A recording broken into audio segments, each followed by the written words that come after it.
Breaking news just in mga kasembres. Nakakagulat itong pasabog na naman ni Alden mga kasembres. Meron na naman siyang international project, no? Mga kasembreros, binalita kagabi sa 24 oras. Talagang hindi nawawalan ito ng pasabog ang production ni Alden mga kasembreros na Myriad Entertainment din po. Pero bago yan, minor items muna tayo mga kasembreros.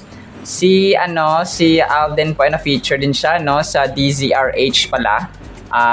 Yun nga ito nga yung na-feature siya as one of the MVTs or one of MVT, one of the most valuable taxpayers mga kasembreros noong 2025. Awarded nga noong nakaraan mga kasembreros. So mamaya ipi-play ko ito. Nagulat ako kasi sa Billionaire News Channel na balita rin si Alden, sa GMA of course, sa ABS-CBN na balita rin siya. At dito rin sa DZRH mga kasembreros na kilalang kilala na isang news network mga kasembreros. So if I'm not mistaken, part din ito ng ABS-CBN yata, yung DZRH or GMA. Sa Alden Richards, kinilalang 2025, one of the most valuable taxpayers mga kasembreros. So mamaya i-play ko po ito. Ito ang cute ni Kuya dito mga kasembreros. Isa siyang customer doon sa McDonald's mga kasembreros ni Alden. Bago sila pumasok ay nag-video muna sila na mag-asawa mga kasembreros. Nakakatuwa kasi vinidyuhan pa nila yung lugar ni Alden doon mga kasembreros sa Santa Rosa Bayan nga na McDonald's na branch mga kasembreros ni Alden Richards. So proud na proud sila na makakain sa McDo ng isang pambansang bay at phenomenal box office cinema king mga kasembreros. Tapos, yung yung isa sa mga fan din doon or isa sa mga fans doon sa may shoot ni na Alden at saka ni Maris Racal ay panibagong video rin ito doon sa shoot nila ng Sting mga kasembreros ni Tisoy at saka ni Maris Racal mga kasembreros. So, yon. Sa daan pala sila talaga nag-shoot mga kasembreros. Minsan kasi sa studio lang sila nag-shoot, tapos lalagyan na ng highway yung effect or kung anong feature ang gusto nilang isali doon sa kanilang endorsement video mga kasembreros. So piplay ko rin ito mamaya kasi wala siyang may mga boses dito na pwede niyo pong mapakinggan mga kasembreros. Tapos kaka-post lang ng admin, sabi niya dito ay Alden Richards IG or Instagram stories mga kasembreros. Tapos ang caption niya dito ay so good to be back, 80 reactions mga kasembreros. Tapos yung Iron Man nga na robot ni Alden Richards mga kasembreros, yung naka-post. Pero nung chinek ko, wala wala akong mahanap na Instagram post ni Alden as of past 2 p.m. or 3 p.m. na ngayon mga kasembreros, March 9, 2026. So, pero baka throwback ito na pinost ng isang admin nga mga kasembreros. So, alam naman natin na si Alden ay mahilig sa or favorite character niya, si Iron Man mga kasembreros. So, which is naisama niya dati sa kanyang home tour doon sa Santa Rosa, Laguna mga kasembreros. So, yun, kung kaya ngayon din ay kasama rin siya sa triathlon na i-hold ng Ironman 70.3 Davao mga kasembreros. So, connect na lang, connect the dots na lang mga kasembreros. Kasi nga, paborito ni Alden si Iron Man, si Robert Downey. Mga kasembreros and mga Cathletics. Tapos, may isang survey lang dito mga kasembreros. 3 hours ago by the Mixed Topics Celebrity. Sino mas bagay 3 hours ago? Sino mas bagay kay Kath? Si Daniel, si Mark Alcala, or si Alden Richards? Kathnel, Kath, then Kath, Mark.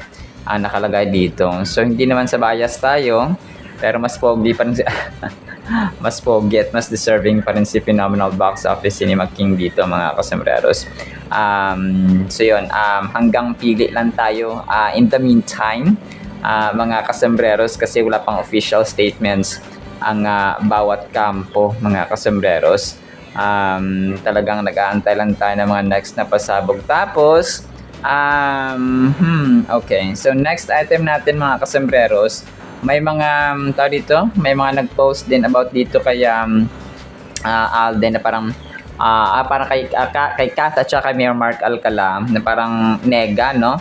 Ayaw nila doon sa sabi na isa dito sa Instagram ito na para bang hindi nila nakita si Catherine Bernardo pagbukas ng elevator. So pagbukas ng elevator, kung totoo ang video na ito hindi naman nila agad ma-recognize na si Kath ito kasi nga naka-face mask si Kath Kuno.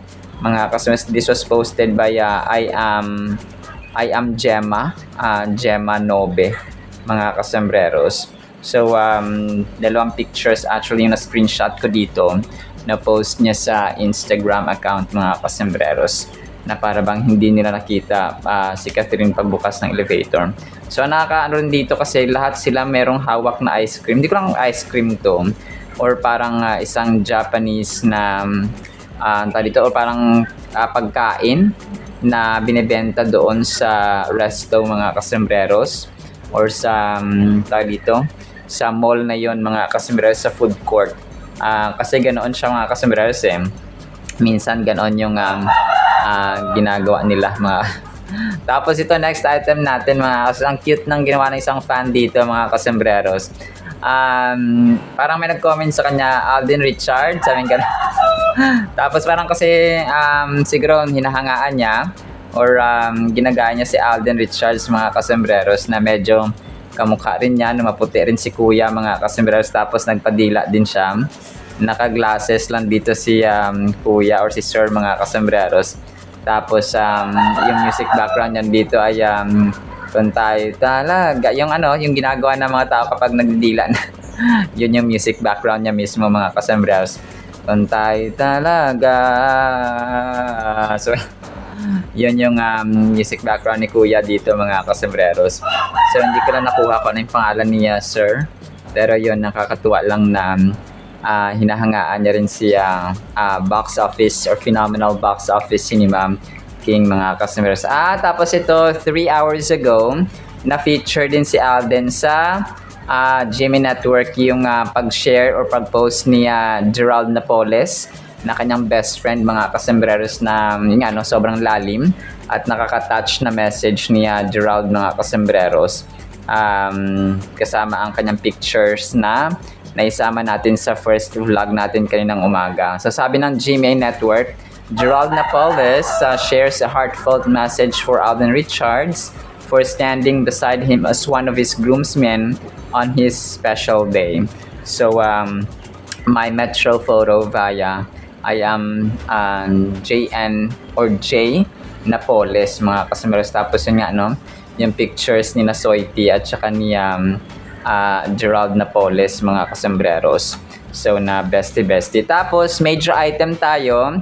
Nagulat ako dito mga kasembreros. Nalaman ko kahapon na may movie na international movie mga kasembreros, si Clea Pineda na isang GMA talent sa Sparkle Artist Sparkle Artist Center.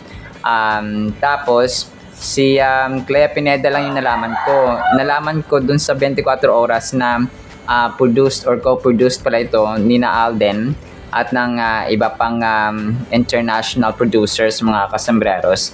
So dito ay sinabi niya ni Clea na grabe yung talagang yung work ethics ng mga actors and producers mga kasembreros at sa set ay kakaiba especially yung scheduling talaga. Sabi niya dito, sabi niya naka-scheduled lahat, sabi nga ni Clea mga kasembreros. So yun, walang bad energy. And nakita ko talaga dito yung scheduling when it comes to time management at scheduling. Si Alden talaga at ang kanyang team ang galing, no? Ang galing nila mga kasembreros. Biruin mo yung ginagawa ni Alden na mga projects, no, kaliwat kanan mga kasembreros, and he still manages to rest and to do a vacation sometimes, no, kasi may stars on the floor si Alden. Meron siyang triathlon, nag-ensayo sila ng biking, for example. Alam ko ang ensayo ni Alden hindi lang nakukuhaan ng camera or video or picture sometimes, pero alam kong puspusan din ang kanyang pag-iensayo sa triathlon niya na event mga kasembreros. Tapos meron pa siyang love shower gown. Alam kong na hindi ko alam kung kailan sila magsisimula. Meron pa siya mga endorsement shoots, no? May recently nga yung sa Sting niya.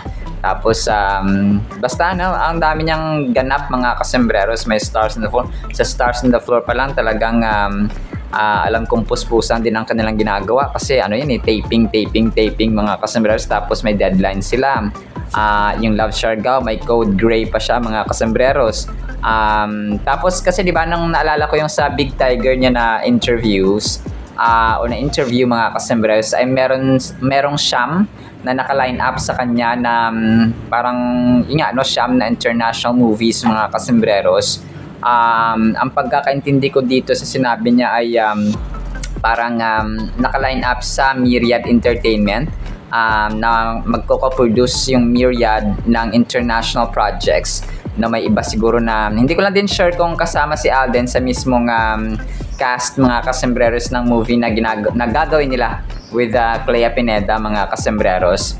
So na-mention niya dito na co-produced with Alden mga kasembreros. Mamaya play ko ito para marinig nyo kung narinig nyo na kagabi. So pakinggan nyo na lang po ulit mga kasembreros.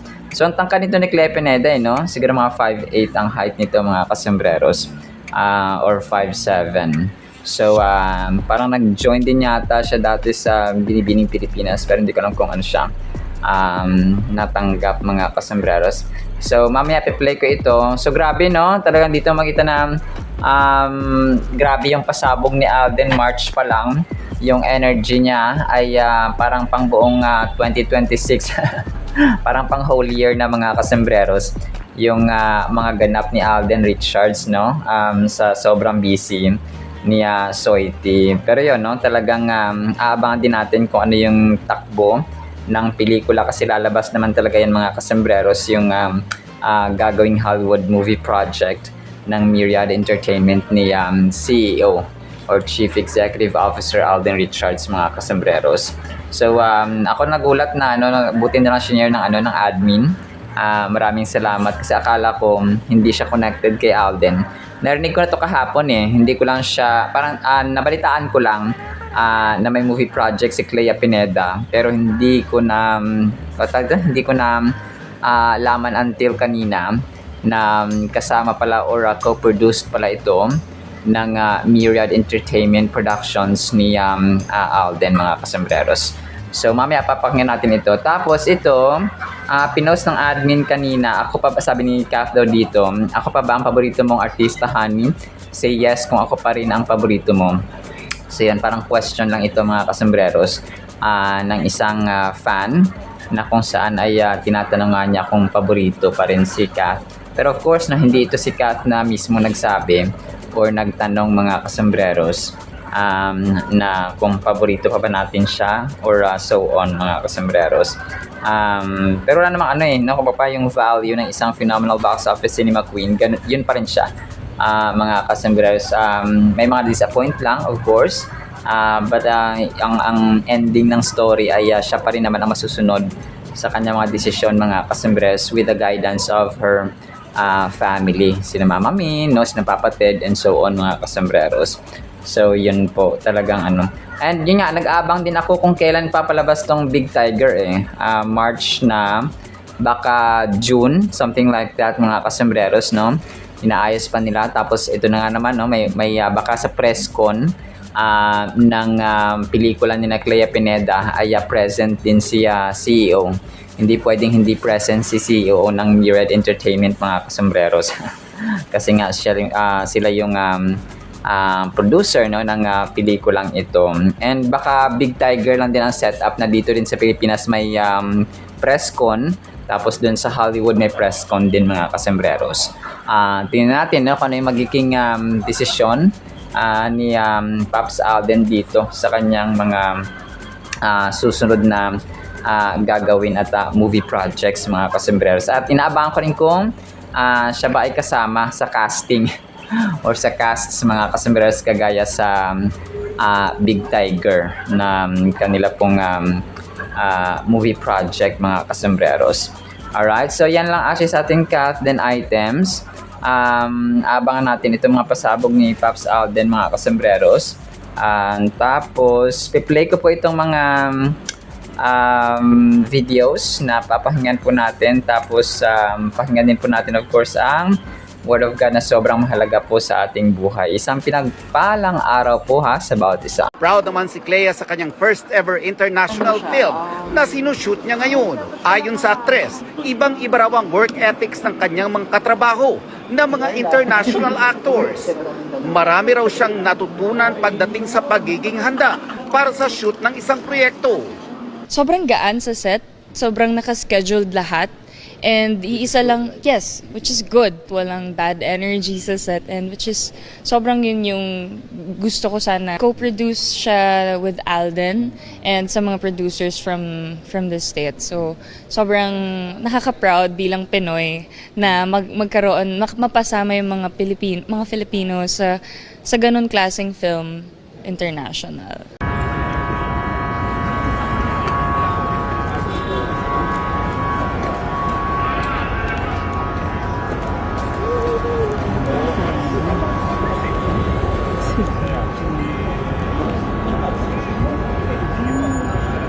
Okay, hold traffic guys, hold traffic. Okay. Ready. Kabilang si box office king Alden Richards sa kinilalang Most Valuable Taxpayers para sa taong 2025 ng Bureau of Internal Revenue o BIR. Para sa Kapuso Star, hindi lang ito isang personal achievement. Isa niya itong paalala sa responsibilidad bilang mamamayan ng bansa. Sa huli, nagpaalala itong hindi lang basta magbayad ng tamang buwis, kundi magbayad din sa tamang oras. Bukod sa pagiging aktor, si Alden din ay may mga negosyo. Kabilang na riyan ang Myriad Entertainment Corporation. Para sa DZRH-TV, ito po ang Showbiz Angel, una sa Pilipinas, una sa Pilipino. Sobrang the best ng ating Word of God mga kasembreros. Ang title po ay Kadakilaang Tunay. Kwento po ito ni Lord Jesus Christ at ang nanay ng kanyang mga disipulo na Zebedees mga kasembreros. Ang kwento po ay nasa Matthew chapter 20 verses 20 hanggang 28. Mahaba po ito. Pakinggan na lang po natin. Then the mother of Zebedee's sons came to him with their sons, kneeling down and asking something from him, from Jesus Christ mga kasembreros. And he, Jesus Christ, said to her, sa nanay ng Zebedees, "What do you wish?" Sabi ni Lord Jesus Christ.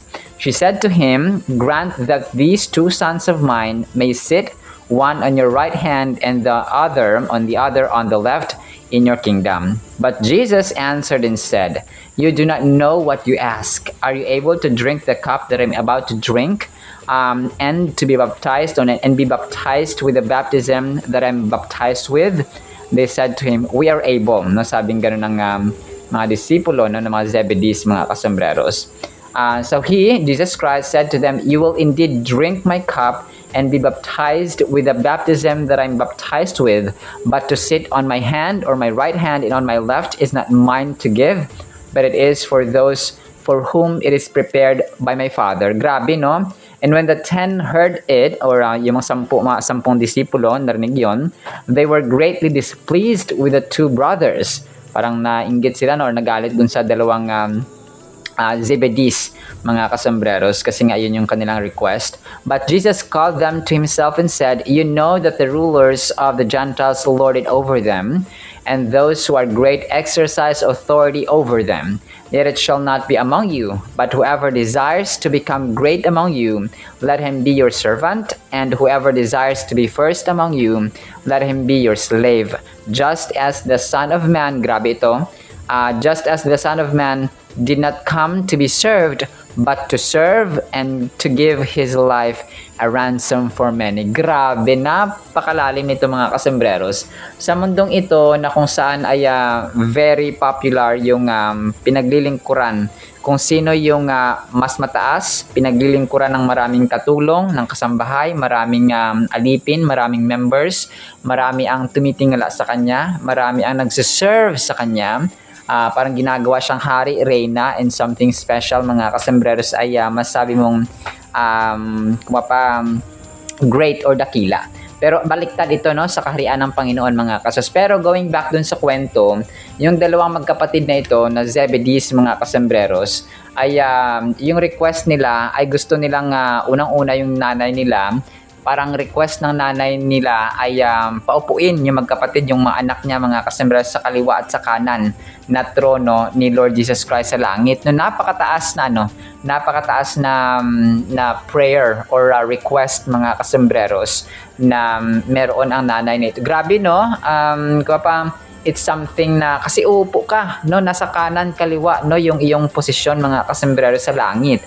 So ibig sabihin you are one of the governors, one of the great leaders or in position sa heaven pagka ganoon. Kasi ang isang reyna, isang hari, isang prinsipe, isang prinsesa or anak ng hari at reyna mga kasembreros ay talagang nasa kanan, kung pa nasa royal family sila. Parang ganoon ang request ng nanay nito ng Zebedees na magkapatid na ito mga kasembreros. Kung kaya nagkaroon dito ng konting galit or discouragement ang ibang disipulo, no, yung 12 or 10 disciples mga kasembreros na grabe, ito yung hiling ng nanay at saka parang ganoon ba no, parang konting inggit, na parang konting selos, na parang konting displease mga kasembreros doon sa dalawang magkapatid na paano kami no, parang ganoon no, kasi yung ibang disciples ay nag-ambition at siguro gusto rin nila na mag-ganoon yung position. So parang it's something na tumubo lang yung ganong request mga kasembreros sa isipan ng nanay ng Zebedees at na ginusto din no, na magkapatid mga kasembreros na hoping sana ay kumaari ay kami ang nasa kaliwa at kanan ng inyong trono sa langit. So and sinabi dito ni Jesus Christ na kaya nyo bang gawin, kaya nyo bang inumin ang cup no, na kung ako ay na aking iinuman no, parang ganoon. Kasi ang hindi nila alam dito no, yung ipapako si Jesus Christ sa krus mga kasembreros na worst to worst na experience yung pagpapako sa krus mga kasembreros na itinuturing kang pinaka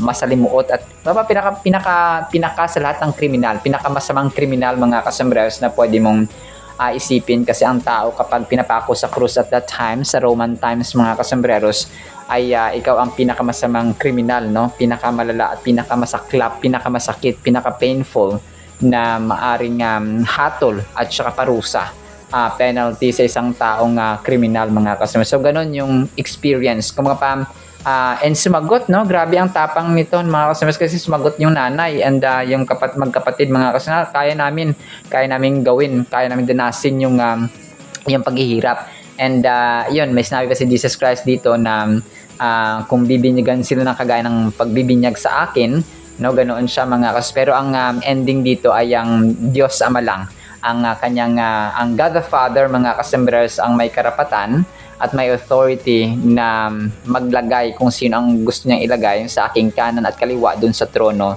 sa langit no, kasi nga nakahanda na, naka-ready na ready na ni God the Father. Grabe no, alam niyo this teaching, this doctrine is something to be grasped upon mga kasembreros. Kung kailangang maintindihan natin at pag-aralan ng maigi at malalim mga kasembreros.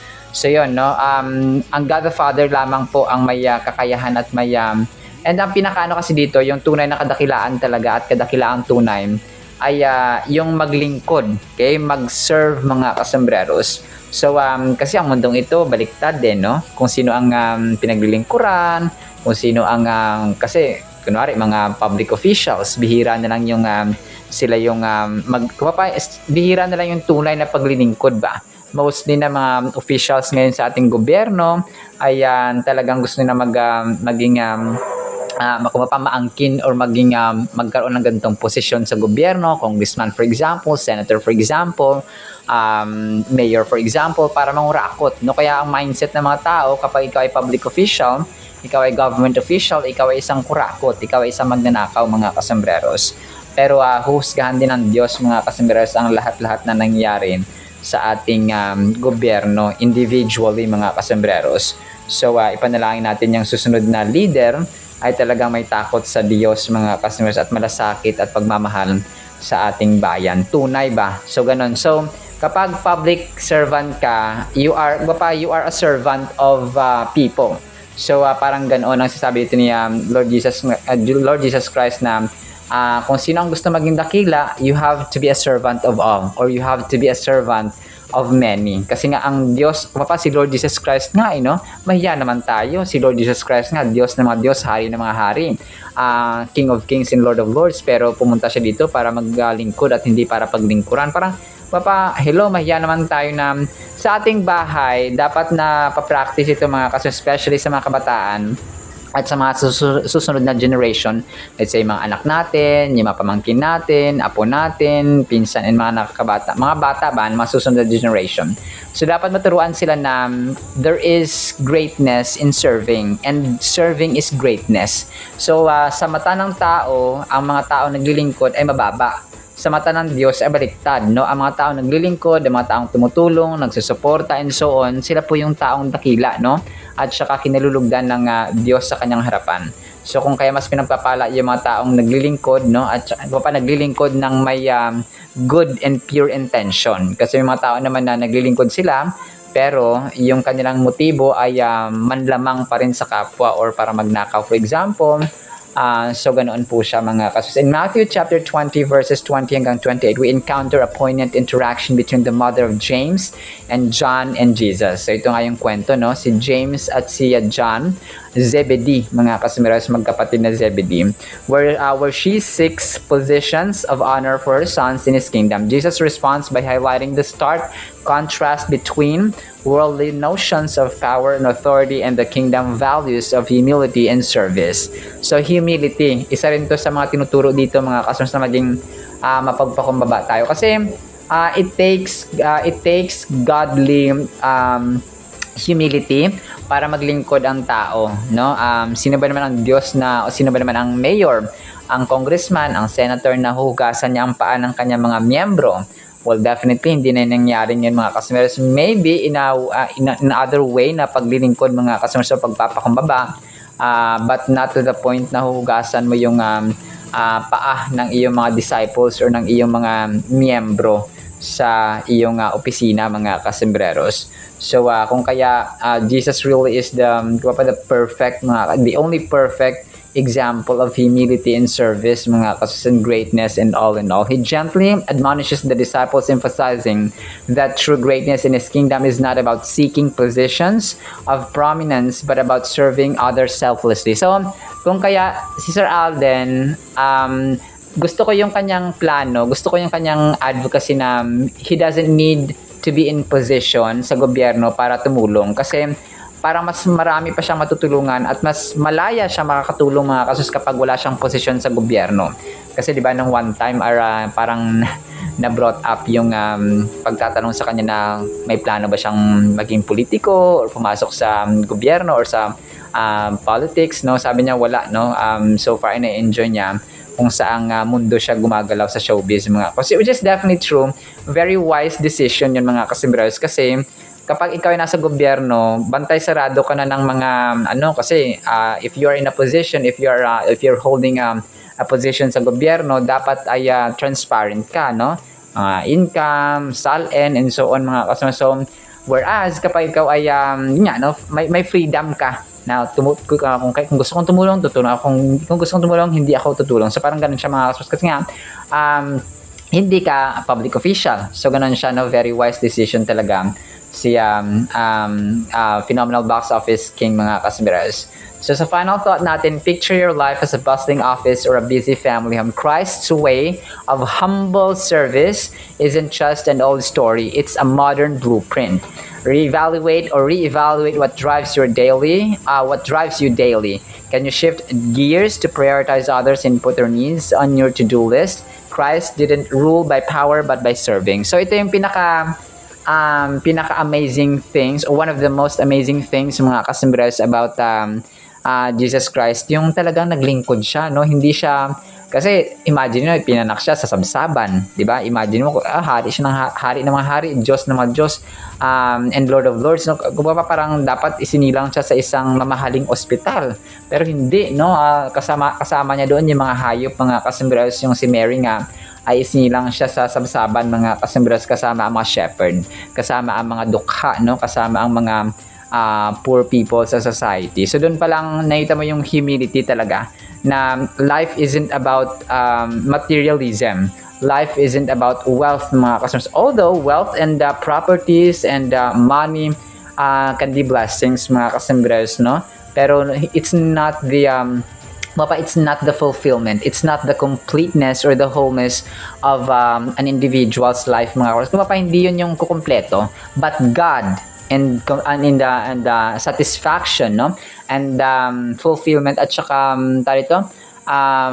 yung ating desire yung ating buhay dapat nakasentro sa Panginoon. It's the real purpose of life, that without God in the center ng ating buhay ay useless po ang lahat, no? So yun po yun, mga kasembres. It's the yung completeness yung wholeness ng ating pagkatao ay kung nasa sentro ang Diyos sa buhay natin. So, ganun po siya. And of course, let's learn the value of humility sa ating verse, mga kasmeras, at service, na ang taong naglilingkod, ang taong tumutulong at nagpapakumbaba ay siyang dakila sa harapan ng Diyos. Alright? Sinabi sa Word of God, napapagpalaan po tayo ng pag-ibig, pananampalataya, pag-asa, pagpapakumbaba at paglilingkod sa iba, especially sa ating pamilya at kapatiran sa simbahan. In Jesus' mighty, holy, sweet, magnificent, wonderful, and amazing name of the Lord Jesus Christ, we pray, with the communion of the Holy Spirit of the living God. And everyone said amen and amen. See you sa next segment, mga kasamaras, and paalam po. I love you.